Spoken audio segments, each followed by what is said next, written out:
طاعة وقول معروف. فإذا عزم الأمر فلو صدقوا الله لكان خيرا لهم. فهل عسيتم إن توليتم أن تفسدوا في الأرض وتقطعوا أرحامكم؟ أولئك الذين لعنهم الله فأصمهم وأعمى أبصارهم.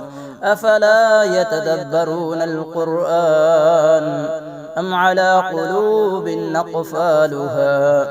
إن الذين ارتدوا على أدبارهم من بعد ما تبين لهم الهدى الشيطان سول لهم وأملى لهم.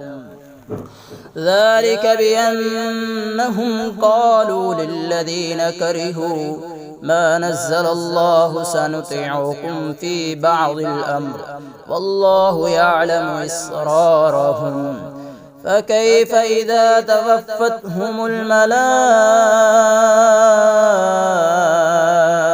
يضربون وجوههم وأدبارهم؟ ذلك بأنهم اتبعوا ما أسخط الله وكرهوا رضوانه فأحبط أعمالهم.